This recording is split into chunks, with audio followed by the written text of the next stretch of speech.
everybody, I'm Ebony. This is Ebonee's Creativity. Thank you so much for joining me here on my channel. I swear, since I first mentioned how I want a cedar chest on this channel, cedar chest has just been a recurring theme in my flips. So I don't know how I manifested that, but I found it really cool that shortly after I started mentioning how I wanted a cedar chest, but they're big and expensive and I don't have the space for it really.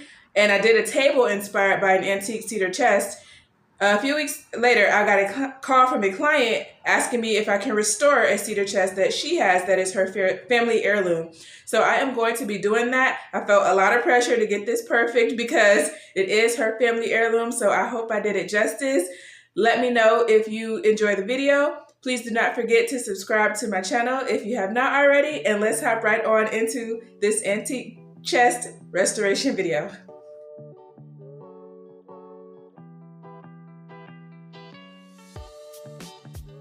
Here's the piece that I'm starting with today. As I mentioned, it's a client project. She had started trying to restore it herself, but you can see all the overspill of glue.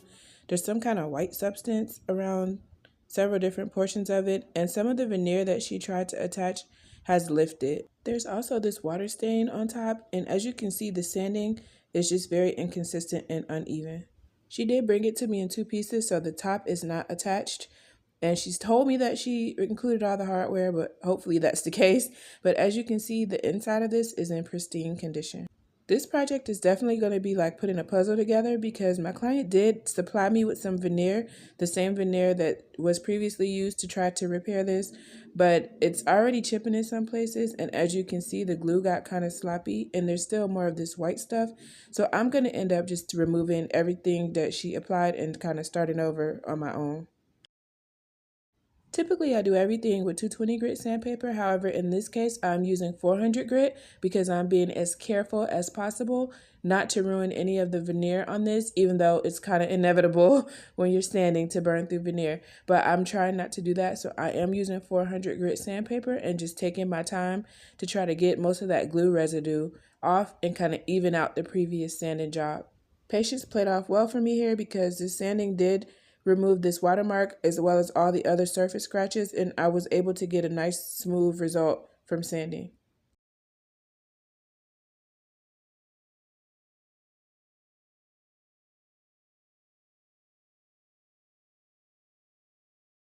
I'm starting my repair work on the top portion of the chest, and I took a closer look and realized that one side that was previously done by my client did look pretty good. It did have some white substance and some glue residue, but I was able to clean that up, so I did go ahead and leave that side intact.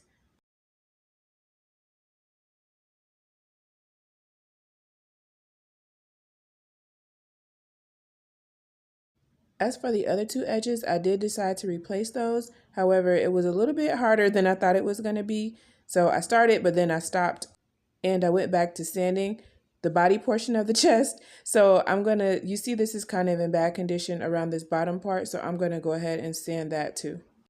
So while I was sanding, I just decided to go ahead and sand everything instead of skipping around to the veneer repairs. So I stayed doing the sanding. I'm still using 400 grit and I sanded the whole thing.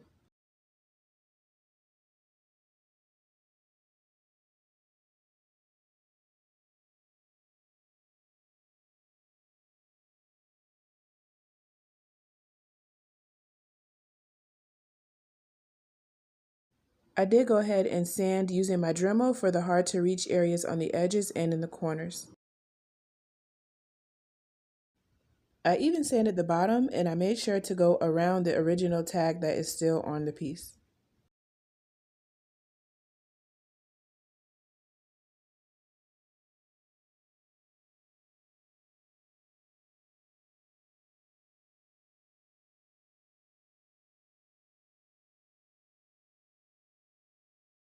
As you can see, the back is in pretty rough condition. There's some tape residue and a bunch of dirt and lifting veneer, so I am going to be restoring the back of this piece as well. This veneer on the feet is lifting really badly, so I'm just going to pull all of that off.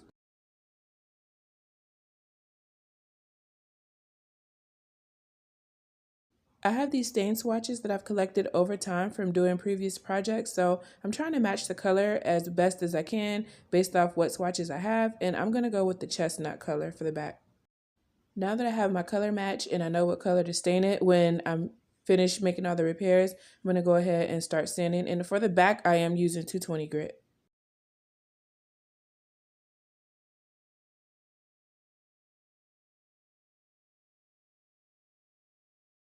As I was sanding, I noticed a few things. There was a chunk that was kind of loose on the bottom right corner, and there's also a leg that was loose. So I'm going to be gluing all of that up. Just in case you're wondering what I'm doing, I have some glue, wood glue in my syringe, and I'm just rocking the foot back and forth so that the glue can work itself underneath the foot. Next, I'm going to secure the foot while the glue dries, and I'm going to be using some brad nails to do that.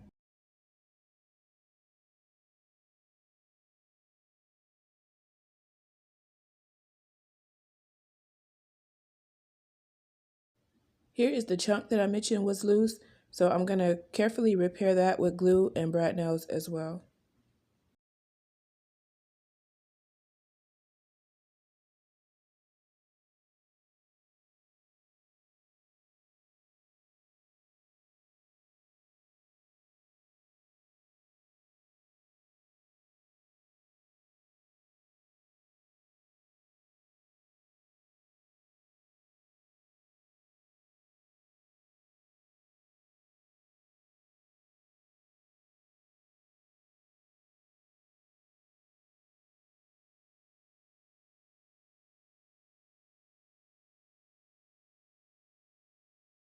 As you saw, that veneer that was lifted on the back of the foot came off really easy on one side, but on the other side it was a little bit more stubborn. So I am using this method with a wet towel and a steamy iron to remove all the difficult veneer, starting at the back of the foot, and then I'm going to also remove that wood that I tried to get off the edge of the top that was stubborn. I'm going to remove that wood veneer as well with the same method. In case you don't know what I'm doing, I've wet a towel and I'm just using the steam from the iron to lift the veneer. It will loosen the glue that was previously applied, and then I'll be able to scrape the veneer off.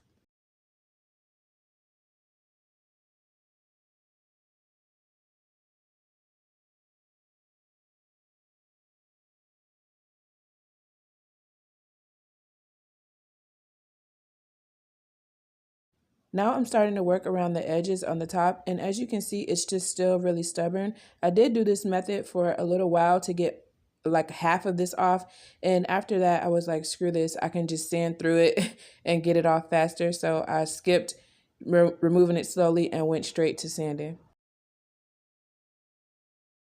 Here's how it looked after I got all the veneer off.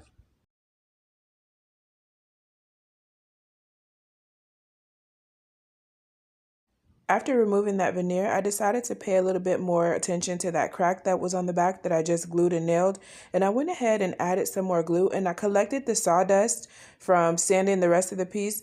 And I was able to fill in the glue with a little of the sawdust, which should make it stain nicely and make everything more seamless.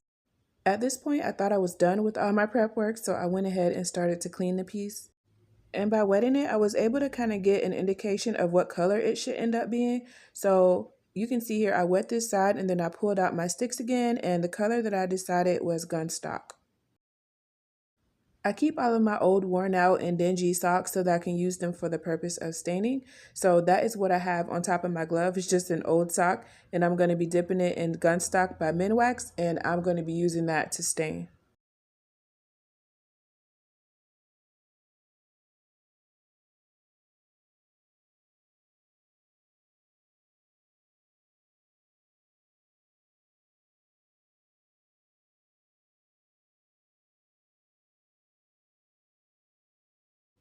I really hope this isn't hard to follow because I know I'm skipping around a lot, but this is literally how I do my flips. There is no real order. I just get everything done.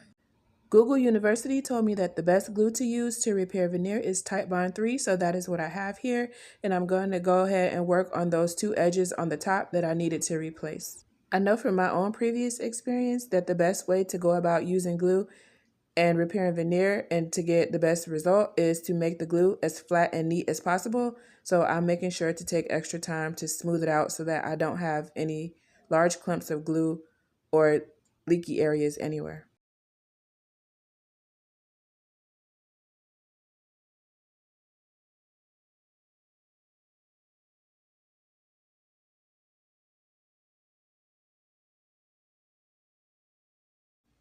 As I previously mentioned, I am using veneer that was supplied to me by my client. She gave me mahogany veneer, which definitely does not match the original wood that would have been used on this piece, but I just decided to work with it because veneer is already expensive enough and she'd already purchased this. So I'm going to do my best just to make it look as good as possible. In order to replace this piece on the edges, I'm making sure I clean up any glue spillouts right away so that there's no big mess like there was initially.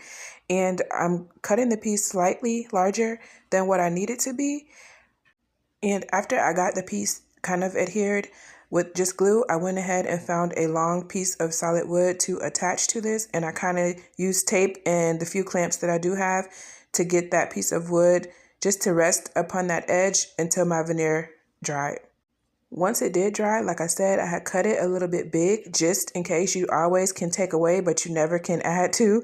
So I wanted to make sure I didn't have to redo this. So now I'm just going back and carefully removing a bulk of the excess, and then I'm going to sand the rest of it smooth.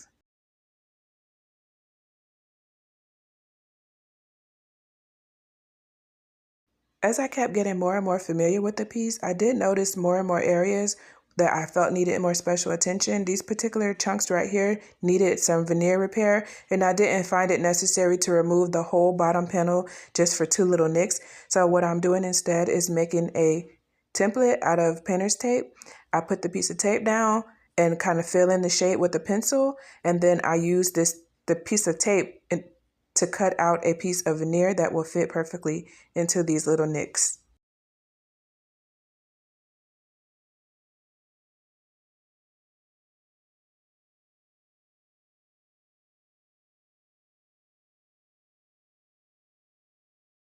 And when I cut those pieces, I did cut them larger than I needed to as well, like I did the previous piece I repaired, just because it was such a small area and I needed to be able to kind of make myself a handle to hold on to it while I anchored it down with the tape until the glue dries. Then I'll cut off the excess and sand that part as well.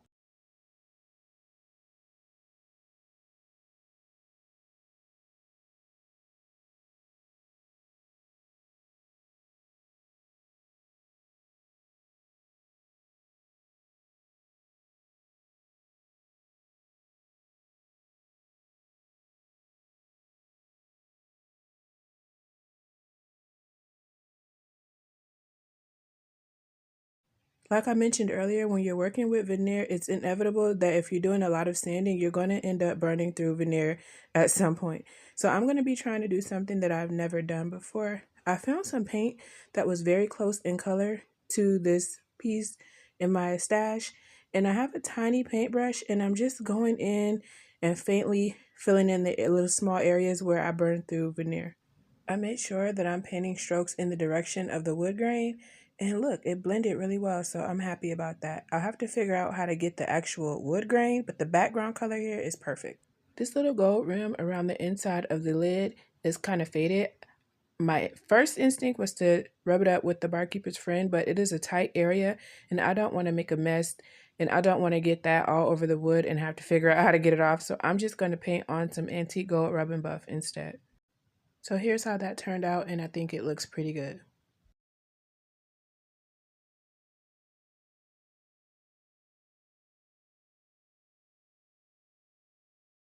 As I previously mentioned, I cut all the veneer that I repaired slightly too big, so I'm going to go ahead and sand down the excess now. I've cut off some with scissors, and now I'm to a point where I'm right up against the piece, so I didn't want to cut anymore because veneer can get kind of crumbly when you cut it, so I just would rather sand to make sure I have the result that I want.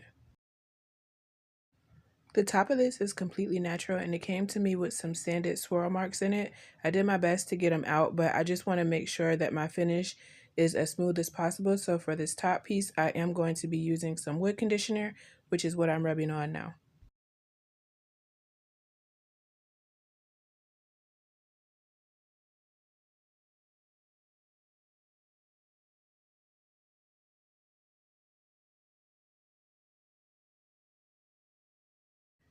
After the conditioner has dried and I wiped off the excess, now I'm going in with the same gunstock stain that I used on the other portion of the chest. Some people say that it does not matter how you apply stain, like you don't have to go in the direction of the wood grain, but that's just something that I always do. I guess because I started out hand painting and doing everything by hand. That's just my nature, to go with the grain of the wood regardless of what I'm doing, paint or stain. So that's what I'm doing here. Also, because when I'm doing this, it's a very hot day and the stain is like drying really quickly. So I don't want to make swirls and any kind of noticeable lines that would be in the finish if this stuff happens to dry before I can wipe off the excess. Earlier you saw me do my color match for the back of this before I started to work on it. And the color match was red chestnut, but I decided to do English chestnut just because it already has red undertones and I had it on hand. This way I didn't have to buy anything additional to complete this project, especially since it's just the back. Here are some close-ups of some of the areas where I replaced the veneer, and I've sanded them down so now they're nice and flat. I'll stain them off camera, but I just wanted to show you some close-ups of how those looked. This is the original lock to the chest, and it came to me without a key, so I did have a key made for this client. I'm going to be shining this lock up using some Barkeeper's Friend and my furniture toothbrush. I'm just going to put this on, let it sit for just a few seconds, and start to use the toothbrush to break down all the gunk on the brass. This was my very first time using this product, the Barkeeper's Friend, and I gotta say, I think it worked really well. So if you've never used it and you need to shine up some brass, I would definitely say give it a try. Could have sworn I recorded myself cutting out the veneer on the back of the feet and replacing that, but I do not see the footage, so just trust me that I did it off camera, but I do have this footage of me staining it in the English chestnut that I used for the back. After everything was dry, I went ahead and attached the two pieces together. I had to get really creative here because I had no idea of how to get the wood grain marks back into the areas that I had painted. So what I did was take this eyeliner out of my makeup stash, and I used this eyeliner because it's liquidy, so it's easy to manipulate and it has a fine tip. So I figured I could use that and my finger blend in again and kind of get some wood grain marks going. And it worked really well. So got to be creative, got to think on the spot when you're doing this kind of stuff. So this is what I did, and I think it worked well.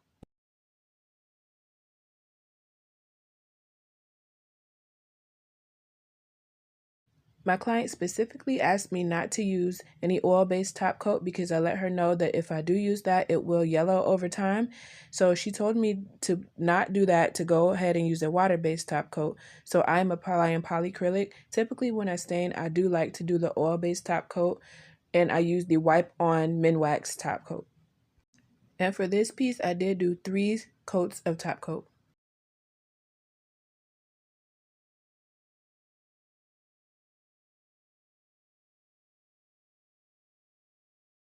Once that was dry, I went ahead and reinstalled the locking mechanism. The inside of this is looking a little crusty, so I am going to shine it up using some Howards. This stuff will do a great job of conditioning the wood, but not sealing in that beautiful cedar smell. I forgot to mention this, but when I was sanding this, it smelled so good. So I wanted the cedar smell to be able to come through once the orange fragrance in this oil dies down. Now that the inside is all oiled up, this piece is finally complete. Let me know what you think about how this turned out in the comment section below. Let me know if you enjoyed the video, if you learned anything, whatever your input is about this video, leave me a comment and let me hear it. If you found this video enjoyable or educational in any way, you could always leave me a thumbs up if you're not in the commenting mood, and I would appreciate that as well.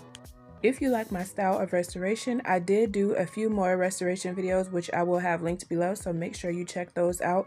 And I've just learned that in the restoration game, the name of the game is to stop while you're ahead. It's not going to end up perfect. It's old. It has character. Just do the best that you can. So that's what I've done here. Let me know what you think. Please make sure you subscribe to my channel if you have not already.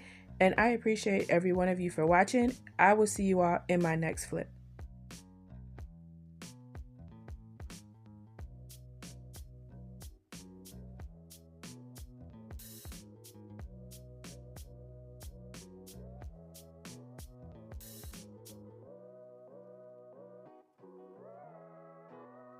If you have the time, please select another one of my videos to watch from the choices on your screen or in the description box below. Thank you so much for watching.